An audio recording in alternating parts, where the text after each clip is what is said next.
Good evening, everyone. My name is Haikeda Hilliman, and today I have with me Miss Joanne Hillhouse, author of Musical Youth, a book that we will be discussing today. Miss Joanne, do you mind introducing yourself? Uh, Joanne, also known as Jhohadli, writer, gal from Antigua, uh, author of 8 books of fiction, 4 children's picture books, Musical Youth, which is teen young adult book, The Boy from Willow Bend, which is my first book, a novel, Oh God, and another novel, a novella, Dancing Nude in the Moonlight. The picture books are, the most recent one is To Be a Cheetah, that came out last year. Cheetah, not Cheater, children book. Um, uh, Jungle Outside, Lost, the Caribbean Sea Adventure, which also has a Spanish language edition, Perdida, Una Aventura en el Mar Caribe, and With Grace, which is a Caribbean fairy tale. Writing is my passion, and it's all rooted in Antigua and Barbuda, Wadadli, as we say. I also founded a nonprofit called Wadadli Pen Inc., which promotes, nurtures, and showcases literary arts in Antigua and Barbuda. And I suppose anything else you want to know, you'll ask. Thank you so much. It seems like you have so many things that you've achieved so far with your writing. So I'm going to move on to the first question that I have for you today. So that would be, can you please tell me about your background and how it ties into musical youth and where you're from Uh, specifically? okay, so first of all, I forgot to say this. Thank you, Haikeda, so much. Thank you to Tropicalfete for having me on today and for conducting this interview. And the question is, how does musical youth connect to my upbringing? Is that, am I interpreting that correctly? Yes, yes. Okay. So if you've seen the cover of Musical Youth, there's a girl on the cover with a guitar over her shoulder. That was me during my teen years. I was the girl with the guitar. That guitar actually is very similar to the guitar that I played then and still own now, even though I don't play anymore. But so I was a musical youth myself. I love music. I've always loved music. Still love music. I played guitar on my choir, my church choir, throughout my secondary school years. Um, and I would say a great inspiration for musical youth was just the circle of friends or the friendships that I would have had during those teen years. Not anyone specifically, but just that whole vibe of your group when you're coming up and how you become each other's found family in a way. So that I think was the primary motivation. It's just that group of musical theater or arts kids who depended on each other for different things and motivated each other and fought with each other and all the things. So that would be like my inspiration, primary inspiration. Yeah.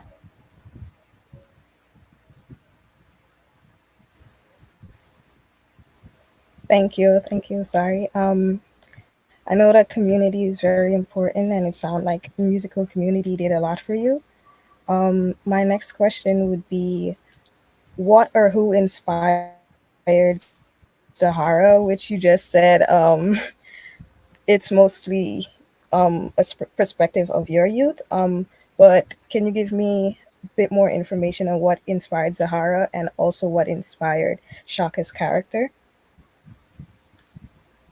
Zahara is shy and lacking in confidence. And again, that was me in my teens.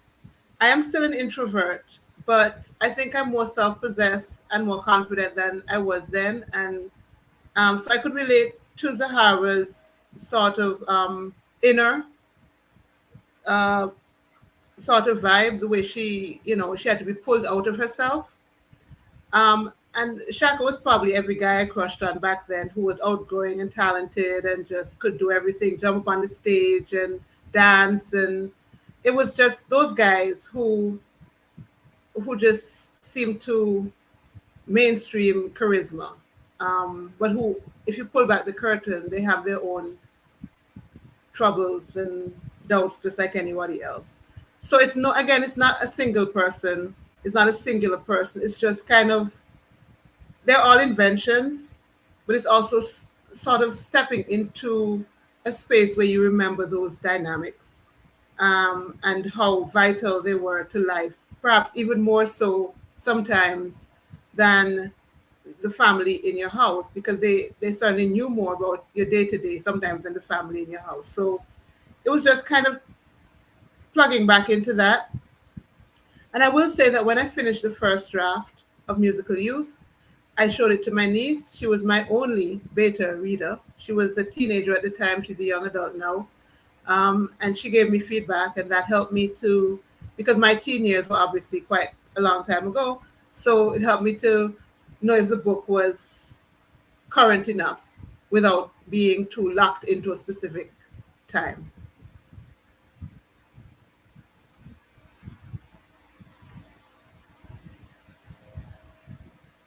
I actually had that question later on about how you actually wrote this book in this perspective of teenagers at an adult age, but we will come to that question a bit more on since you already gave us a little answer. So my next question would be so Zahara still has a relationship with her mother like throughout the book, although she is no longer with her. How did you implement this relationship, and was it difficult to keep that relationship alive throughout the book? It was not difficult to keep the relationship alive. I think mothers and daughters are an essential and complicated dynamic. And so often, as we see with Zahara, the person, I mean, obviously, we all become our own people, but the first person who models for you who you can be or should be is, if you're a girl, is your mother. And so, of course, in your teen years, you break with that, and Zahara never had that opportunity. But so she's in a way still locked into kind of pegging her identity onto her mother's, because she lost her mother at such a young age. So that in itself also becomes a thing. But even if, for those of us who still have our mothers with us, it's a complicated relationship. You know, it's in many ways, as I said, the most essential relationship you'll have, and perhaps the relationship you'll fight against the most in a number of ways. And we see that. So I guess I'm able to manifest it in Zahara because I get it. If I'm a female writer who's been a daughter to a mother, oh hell yeah, I get it. I get what it is to have that dynamic. I'm blessed to still have my mother with me, but it's complicated, and that I understand. Yeah, that was definitely a very interesting part of the book for me. I really enjoyed that section of her still being present, although she was not fully there. So I will move on to my next question. So, relating to what you said before about your niece, was it difficult for you as an adult to write from the perspective of a teenager and even construct a love story? What did you have to do to tap into that point of view? It was not difficult, to be quite honest. I don't set out to write. It was, people have asked me this, for instance, with The Boy from Willow Bend, which is written from the perspective, it's a coming of age story about a young boy. I remember a young man asking me about Dancing Nude in the Moonlight, which is a young adult romance, um, written from the perspective of both the male and the female. And I remember a young man asking me, how did I know the male's emotions? These are all characters to me. Um, Obviously, some characters you know more intimately, instinctively, and some characters you have to discover a bit more. But I think if you stay attuned to what the characters are trying to tell you and you can hear them, then for me anyway, their gender, their ethnicity, their race, if we connect, I can write it. I haven't tried. I'm thinking about that because I know it can be problematic, writing outside of your particular identity. But I have done so, and I think I've done so respectfully. And mostly it comes down to focusing on character. Who is this character? What do they want? What are they afraid of? What matters to them? And I have found often it's not that different from what anybody else wants. Or at the core of it, everybody wants to be loved. At the core of it, we have things that we're afraid of. So it's people. The characters are at the end of the day people, and I try to understand them as people. I did not struggle with these characters because writing musical youth was almost like a fever dream experience in the sense that it was a binge writing sort of experience, which is not something I normally do. I wrote basically the complete draft in just 2 weeks, which is very, very unusual.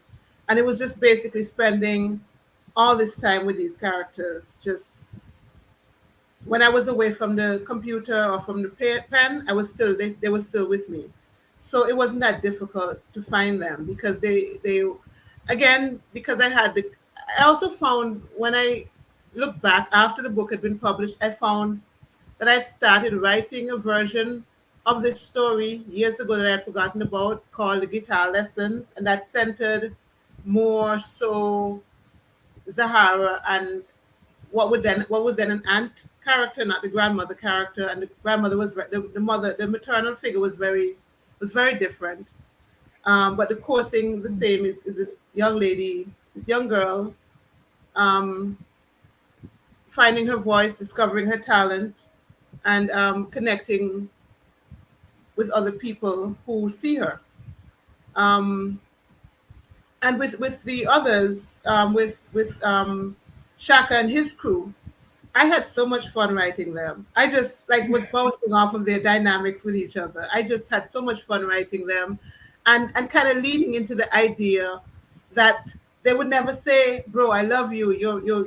But they will fight for each other. They will argue with each other. They stand up for each other. All that I enjoyed writing that, and so I didn't have to go searching for it. It was there, and again, it ties back to that dynamic of your friend group in your teen years when it feels like you'll be friends forever and they know you better than anyone and you move in and out of each other's lives. This week this one is dating that one, this week that one is not talking to that one, all the drama. So it was there. It was there. I just had to listen to it and tap into it. Yeah. Yeah, that's pretty interesting. So I'm getting from you, you let the character be itself and not try to tamper with that character. Just let it come and flow. Yeah. As a writer, for me, I mean, obviously there's a certain amount of writing where you're crafting, but what I tend to do is I don't often work with an outline. So I tend to draft,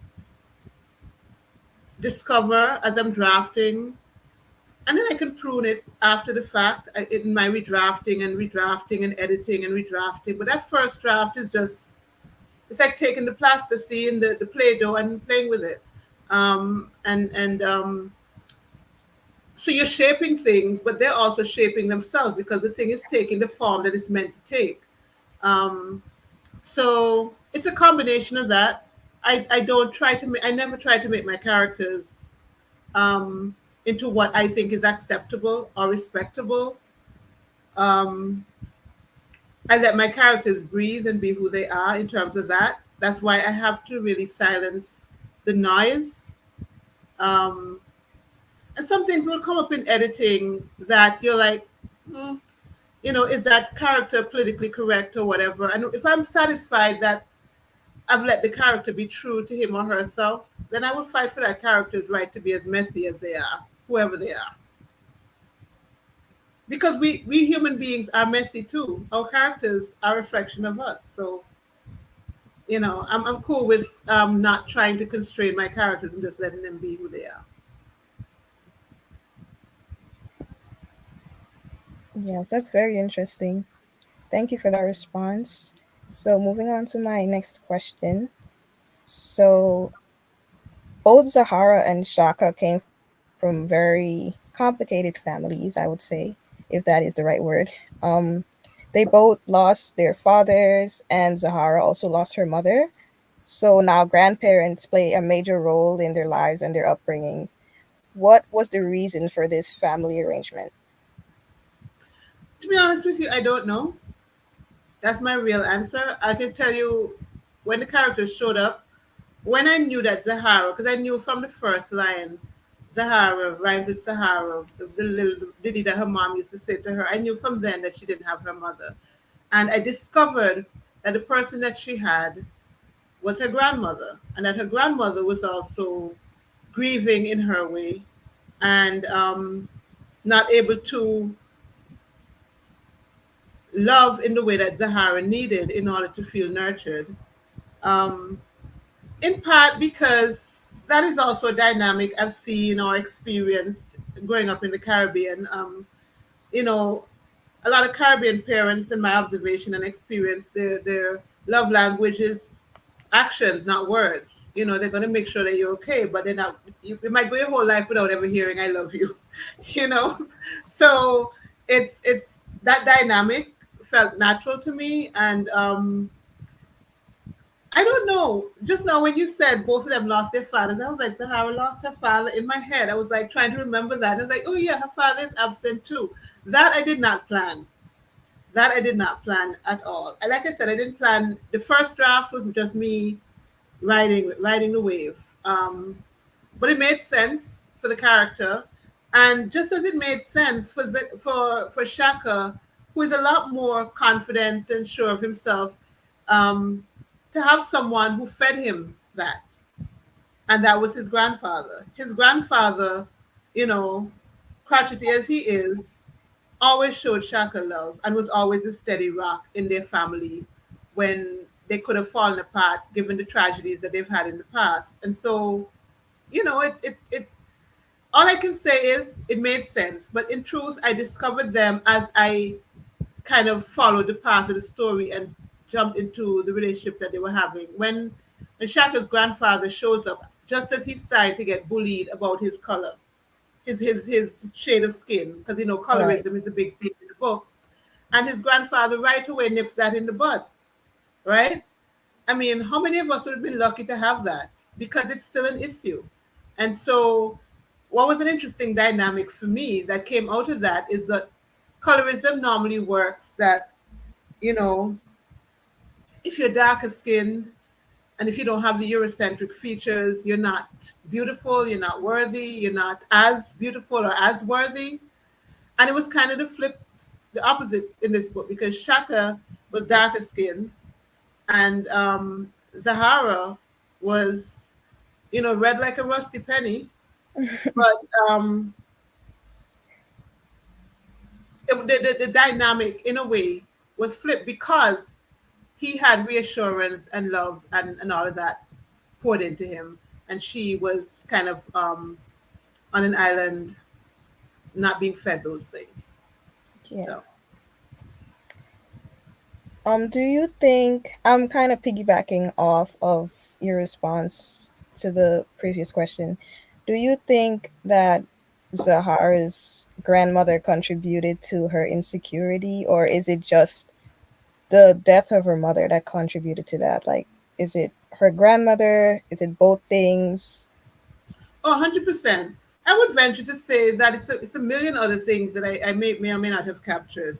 Who we are is not, I mean, as much as I said, as girls, sometimes our relationships with our mothers are complicated, or those of us who have become mothers or aunts or whatever, our relationships with our kids are complicated. We're all just people, you know, trying our best. And no one person is responsible for whatever your damage is, right? Um, so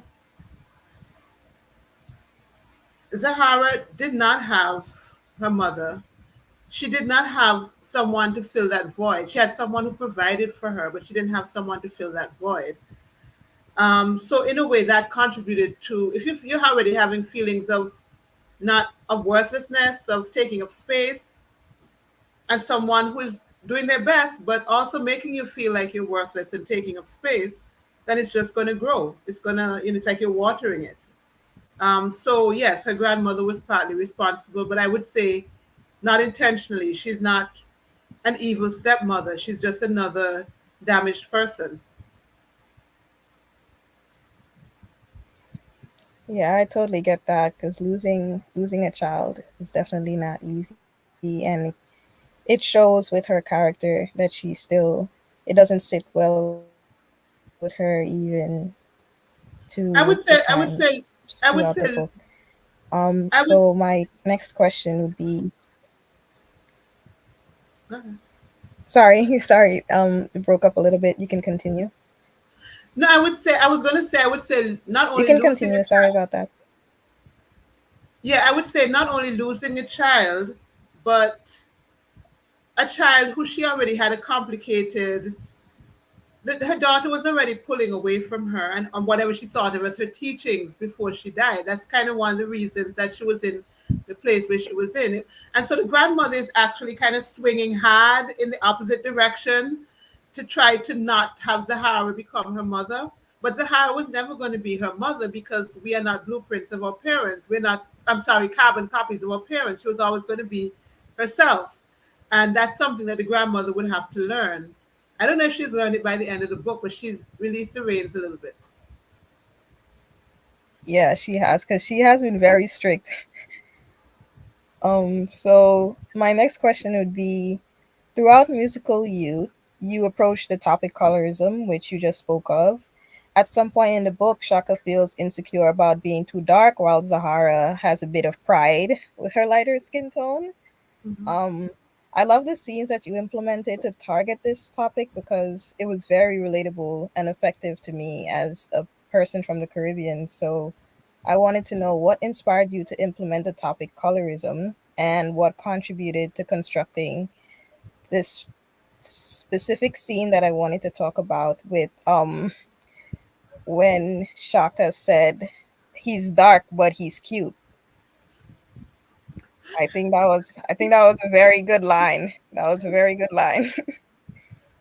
Okay, so I think, I mean, I know you say you're familiar with the topic because of being Caribbean, but to be honest with you, I think that colorism as a problem that we need to overcome exists anywhere colonialism touched us. It exists in parts of Africa. It exists in America. It exists in Latin America. It exists in Canada, North America, including Canada and US, and of course the Caribbean.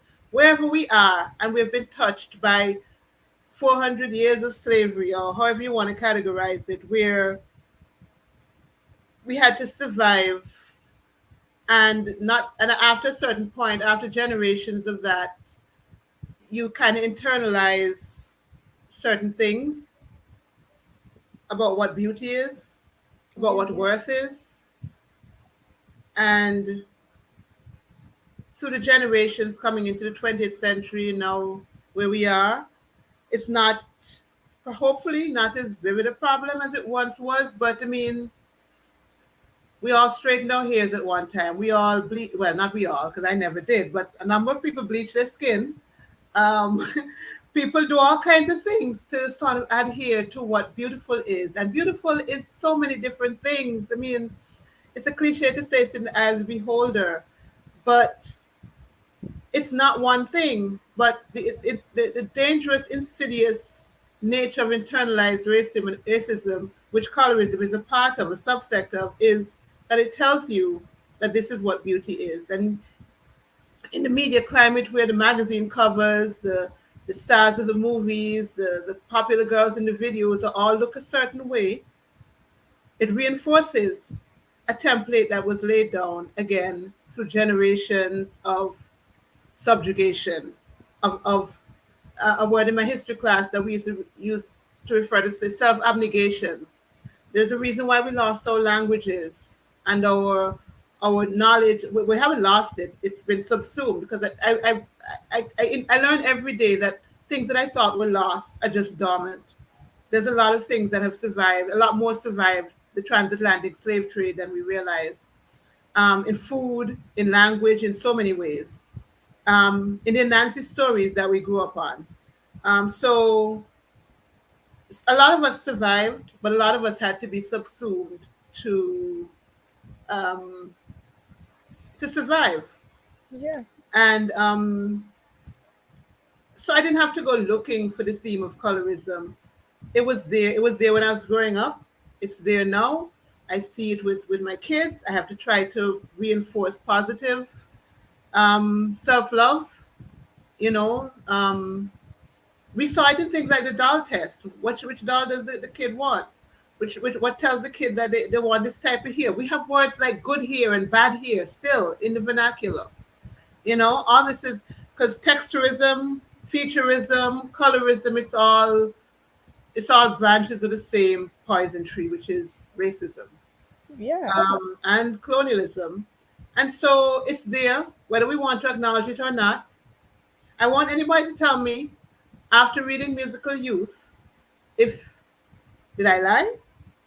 Because the world I live in, even today, I still see it. I still see it, and it's not a conscious thing a lot of the times. And how I know this is because I am a black woman in the world, and I have internalized colorism as well. We all do. That's the point. We have to learn to recognize it and fight it. Thank you for that. That last line was very important, to recognize it and to fight it. Because even in the book Zahara, she asked Shaka if he only liked her because she's light skinned, because of a song she heard. So that Yeah. was pretty interesting also. I will get down to that. That was I really enjoyed that part of the book that implemented the topic colorism, and it felt so natural because it is. And in the Caribbean there is not much to go off, in my opinion, as it relates to black or white. We are mostly, most of the Caribbean countries, our populations are very much brown and black. So And can I say, colorism, yes, isn't it crazy that in a majority black country, we still have all of these issues. You live in the US where you have, I think it's still majority white, so you can understand it existing there. But here's the problem in the Caribbean, because we are majority black, it can be so much more insidious because we want to say there's no issue. And yet, the teacher's favorite is the good hair child, quote unquote. The guy, like the butter skin girl, quote unquote. I mean, it's still there because it doesn't have anything to do necessarily. It's not something that it's in the tree. It started generations ago. yeah, Generations ago. It was, I mean, from the idea that in order to be considered of any worth, you had to look a certain, all that was planted, all that tree was planted way back in slavery. Um, Read the history books; it's right there. it is. It is. Thank you again for that response. So moving on. I really love the authenticity of the daily lives of Shaka and Zahara. They just had school, music, and their little love life, and then home. So, based on my experience with the Caribbean, I know young love is often bashed and is not supported, especially for a young lady. So, I know Zahara's grandma warned her to stay away from boys, but you still managed to make something very beautiful out of this love story, despite the stigmas attached to young love in the Caribbean. So, what was your goal with making this an inspiring and successful love story? I don't know if I set out to make it inspiring. I know that Caribbean parents, especially with girls, because girls can get pregnant. So that's why from the time we hit puberty, we're made to feel like there's something wrong with us for existing. I mean, we saw, in my opinion, Annie John is one of the books that covered that, right? Because her relationship with her mother changed so dramatically to me, in part because of her getting, moving from that line between girlhood and womanhood. I remember that line. I mean, they don't tell you. I mean, guys on the corner, grown men who at your daddy's age start looking and talking to you different. And your mothers and the women in your life, the older women, they know what can happen, and so they worry. And so they don't tell you. They make it they create a boogeyman out of sex almost. You know what I mean? They make it this thing, this and my mom used to say you can't study school and boys straight same time. You can't study school and man same time. Right? So this idea that no, when you finish with school, then your hormones can be allowed to wake up. Meanwhile, you're not finishing school until you're 16 and you're attracted to boys since you're 13. So any boy you could not. When up to this day, I'm triggered when I see boys and girls walking in a school uniform in the street holding hands. You're crazy. Somebody reach home and tell Josephine that she saw Joanne in town holding hands with a guy in the street in a school uniform. And Alex, you want? Look, no, let me tell you. No, there was no messing. There was no. So everything was almost on the down low. That's why I say your friends knew more because they knew who you were dating or who you were hanging with or checking for or whatever. They followed you to coop whoever at which fete or whatever. So your parents didn't know all that. So I mean, I guess the manifestation of that in the book is Zahara sneaking out. Um, Joanne never sneaked out, but she did. Um, but Zahara sneaked out and had her little rendezvous. She stayed late after, met him up the walk. The walk from school was a big thing though. The walk from school was a Yeah. big thing. Because the walk and the walk back and the walk back. But the point is you had to find your moments. And like I said, it was just kind of tapping into all of that. I don't know what the kids are doing now. I will say this: none of the kids who are reading the books now have told me, "Yeah, that's not true. We're doing worse." I hear things, but they haven't. One teenager met me one time and said that Shaka and Zahara are hashtag couple goals, and I'll keep it because Shaka and Zahara, they're not bad kids. They're not out there doing all the things, the worst things. They're just, I mean, it's normal for them to be attracted to each other. Um, uh, but yeah, you're right. In the Caribbean, especially the time when I was coming up, it was a big, like I said, I still get triggered. I still get triggered by these public displays of affection I'm seeing with these kids. I'm like, why couldn't I grown up in this time? So it's a whole different thing. But I just kind of let Shaka and Zahara be who they are to themselves and to each other and to their friend group in real time. And like I said, don't constrain them, don't judge them, just let them be. And as we can see, I mean, the double standard is there in the book because Shaka never gets into trouble for his. I mean, he has his time when he's supposed to be in and all that. But we see Zahara get into trouble, and part of that is she's a girl, and that's still a problem in the Caribbean because we act like girls get pregnant by themselves or something. I don't know. Yeah, that is very important also. I guess the topic of sexism in a way, Mm-hmm. where he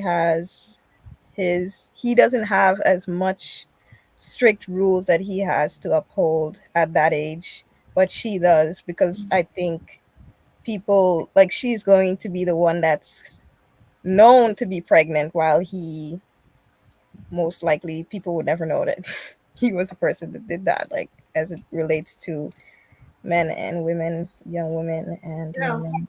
yeah. So that is pretty interesting. Okay.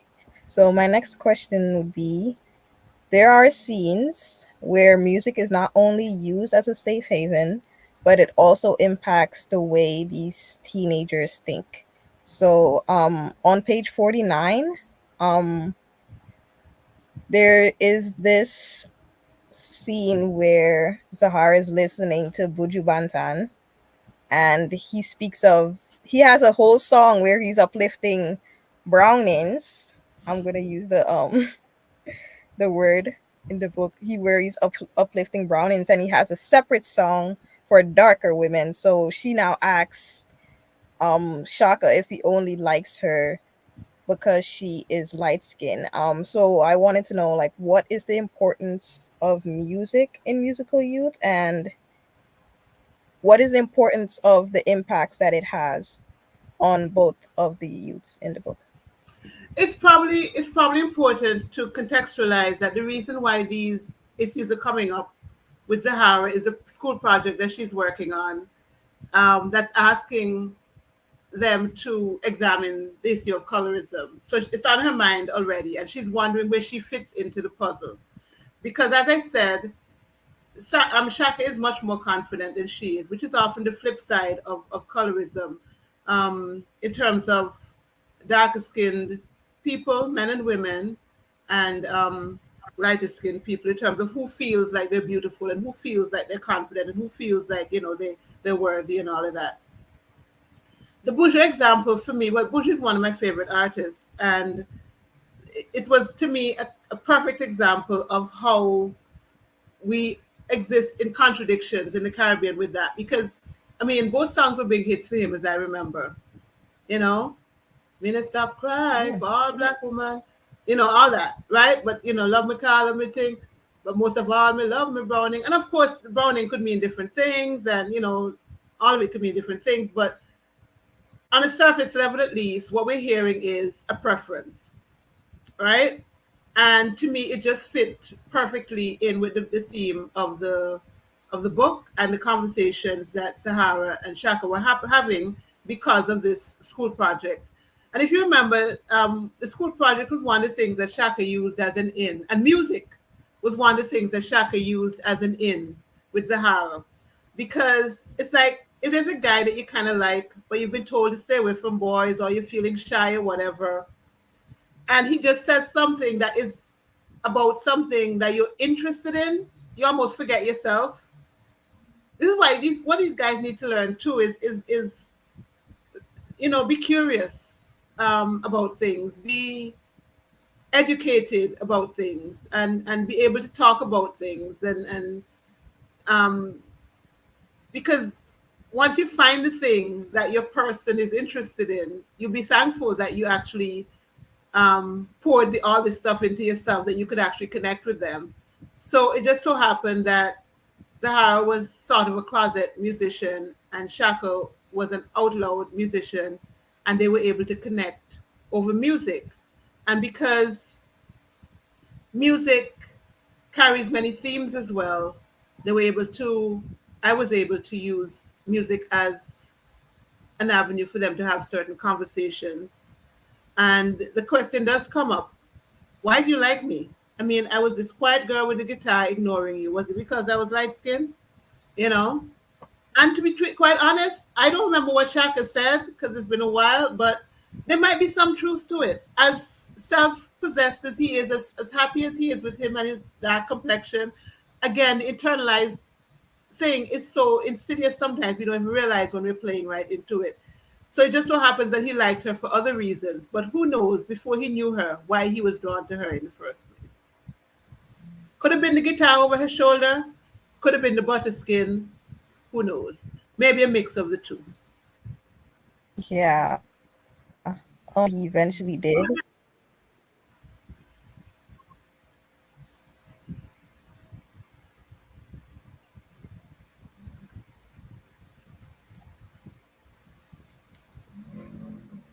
Hello? Oh, sorry, I froze for a second. Yeah, you did. Yeah. Were you speaking? No, I was not. Go ahead. Okay. Okay. Are you sure? Okay. I'm going to move on to the next question. Yeah, it completely froze just now. Okay, so I'll just move on to the next question then, because I'm not sure what happened.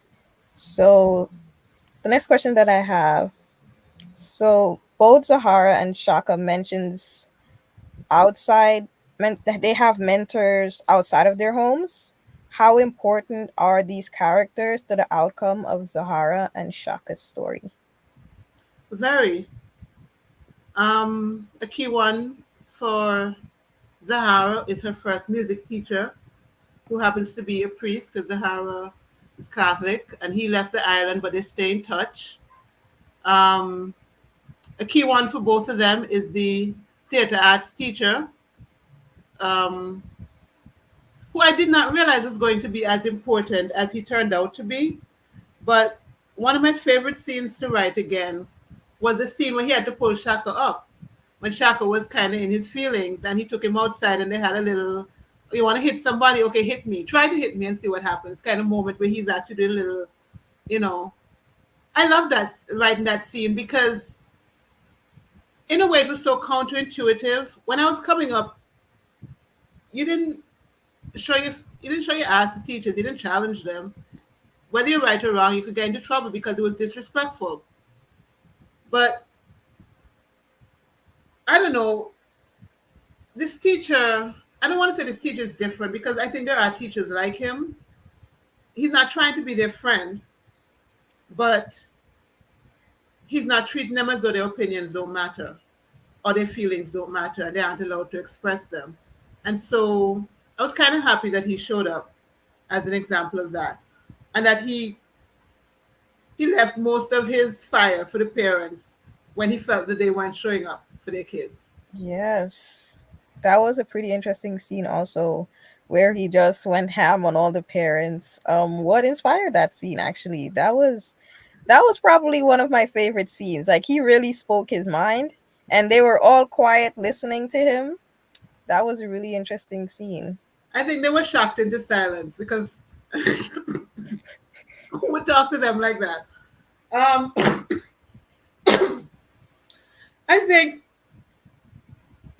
what inspired that, I don't know, I think a combination of things. I've been to so many, I used to perform in things when I was growing up. I've been to so many things that my nieces and nephews and the kids in my life would perform in. And sometimes you think they should have like three times as many people here as it does. And I do reserve grace and leave space for parents who pull in double shifts, and it's a luxury to be able to take time and show up for your kids in every way that people think you should when you're just trying to knock two pennies together and keep them in school. So I understand that. But also, I guess when I read stories like parents have not collected report cards, I'm thinking my parents. I grew up very working class, and my parents were in the struggle hard, and that never happened that I remember, where they didn't show up Yeah. to collect the report card. So it was stuff like that that I was like, no. I don't think I was thinking of it consciously, but I think what happens when you're writing a lot, because writing pulls from life. And so one of the best things you can do as a writer is to just get out and be in the world and observe the world and live your life and read the papers, read the news, read everything, listen to things, and all of it becomes stuff that's absorbed. And it's like your dreams. All when you're dreaming, all the stuff that you've taken in is kind of floating around in the dreamscape. And if we think of writing as like that, then all of that stuff. As I said, there was those articles about parents not showing up. I didn't. It wasn't a one to one. Okay, I'm going to write about this, but it would have been in there. It would have been somewhere in my head. Um, and then the opposite. What happens when you show up? You know, I have um, acted in, like I said, performed in things as a child, as a teenager, as an adult. And so I know what it is to be on stage.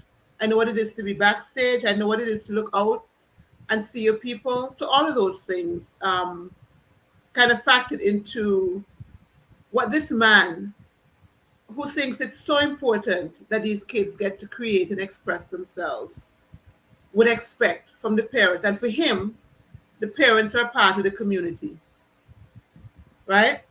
Takes a village to raise a child, takes a whole community to put on a play. You need the caterers, so he consigns the parents to make sure you have the food and who can pick up the kids and do all the things. So all of that. So I say all of that to say that things that I read, things that I lived, things that I would like to see, all of that kind of worked its way into it. And to be quite honest with you, just who he is.